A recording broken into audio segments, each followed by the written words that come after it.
What happened to Rupert Holmes?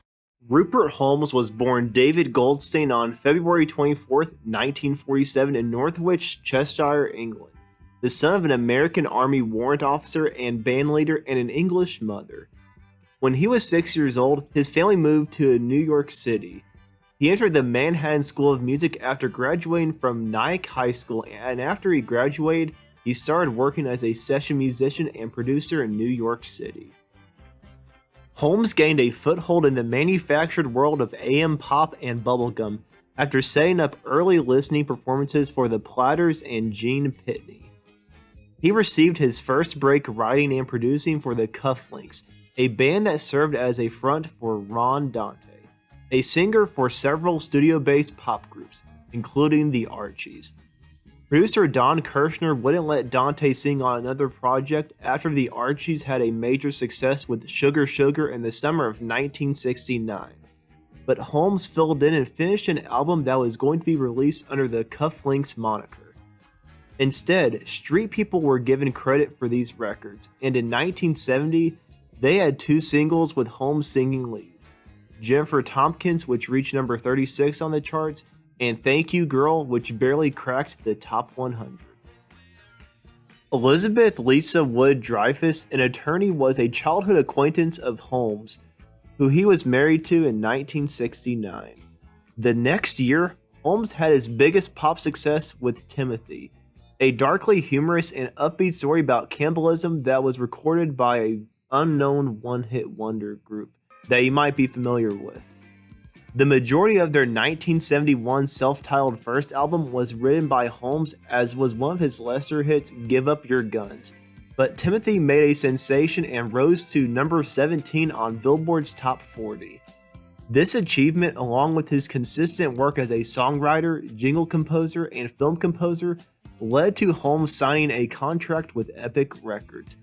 He also wrote the music for Keenan Wynn's 1970 vengeance western, Five Savage Men, also known as The Animals. His first album, Widescreen, was released in 1974. Although it failed to top the charts, Barbra Streisand was a fan. On her 1975 album, Lazy Afternoon, which also included a handful of his original songs, including their co-written song By the Way, she engaged him to produce a section. Several of Holmes' songs were also included by Streisand for the soundtrack of her 1976 rendition of A Star Is Born. By then, Holmes had already put out two more epic albums, 1975's self-titled and 1976's singles, neither of which achieved much chart success. The latter half of the 1970s saw Holmes consistently employed as a producer. He had held that position since 1974 when he orchestrated and produced Orchestra Luna's self-titled debut album.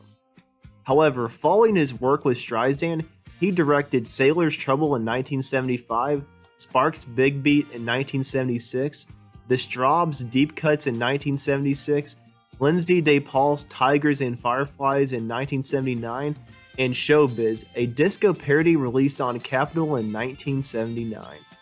He carried on producing his own music throughout, switching to Private Stock/MCA for 1978's Pursuit of Happiness, whose lead song Let's Get Crazy Tonight barely cracked the Billboard Hot 100.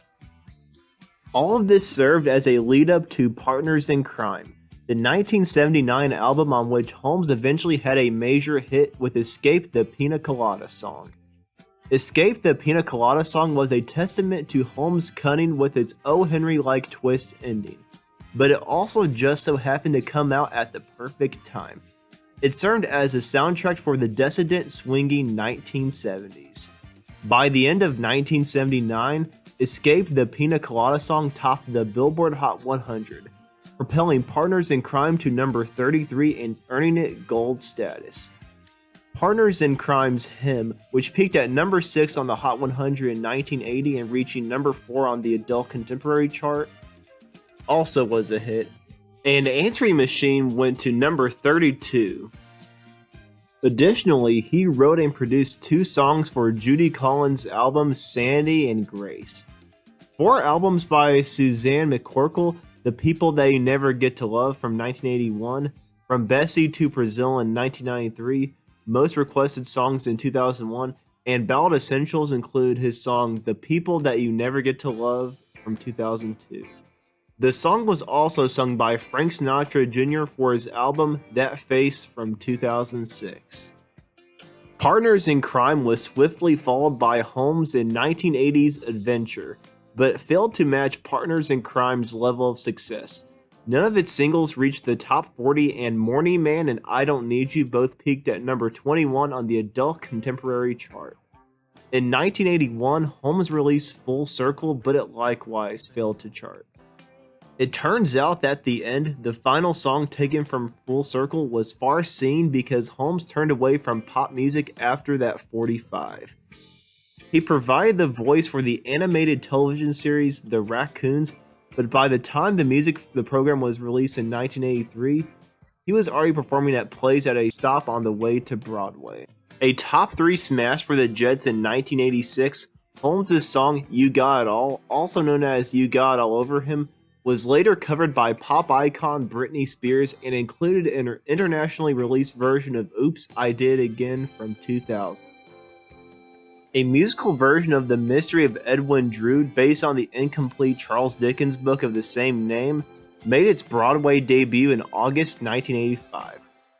After seeing one of Holmes' cabarets, Joseph Papp and his wife inspired him to compose a musical. The production, later renamed Drood, won the Holmes Tony Awards for Best Musical, Best Book of a Musical, and Best Original Score after becoming an instant sensation.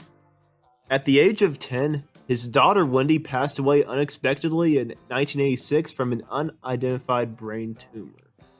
Drood gave Holmes access to a completely new field, and he took full advantage of it. Over the ensuing decades, he wrote and staged productions frequently, garnering praise for his work.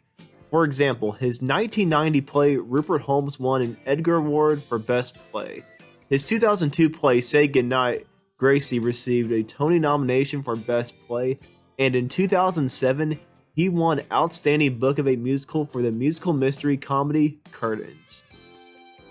He stretched his sphere of influence onto television in 1996, establishing the sentimental Remember WENN series for American Cinema Classics. He also penned the series theme in all 56 of its episodes. He published his first book, Where the Truth Lies, in 2003. With the help of actor Kevin Bacon, Adam Egoin adapted the book into a 2005 film.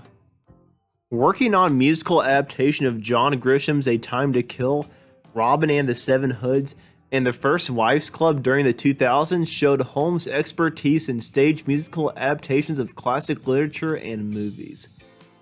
He developed the script for the swing tango dance production Swango, the theatrical dance experience, which had its off-Broadway premiere in 2002 and was inspired by Romeo and Juliet. There have been numerous revivals. After the passing of both Peter Stone, the original book writer, and Fred Ebb, the creator of the musical Curtains, Holmes joined the creative team. Holmes revised Stone's original work and added new lyrics to the tunes by Kander and Ebb. David Hyde Pierce and Deborah Monk played the main characters in the Broadway production of Curtains, which was performed at the Al Hirschfeld Theater. The Outstanding Book of a Musical Drama Desk Award was given to Holmes and Peter Stone for Curtains in 2007. He relocated to Cold Spring, New York in 2009 from Scarsdale, New York, where he has resided ever since Wendy's passing. Jerry Lewis's 2012 film adaptation of The Nutty Professor, which he had worked on with Marvin Hamlisch, featured music he composed. In order to write music for Steven Soderbergh's Liberace biopic Behind the Candelabra, Holmes and Hamlisch reconnected in 2013. In 2020, Holmes' music for the now forgotten western Five Savage Men from 1970 was reissued. As of August 2022, Rupert Holmes is still alive and he is 75 years old. And that's what happened to Rupert Holmes. Thank you for watching. Like and subscribe if you haven't already, and let me know. Give me some of your favorite Rupert Holmes songs, or let me know some of the plays that he has done over the years. Thank you for watching, and I'll see you in the next video.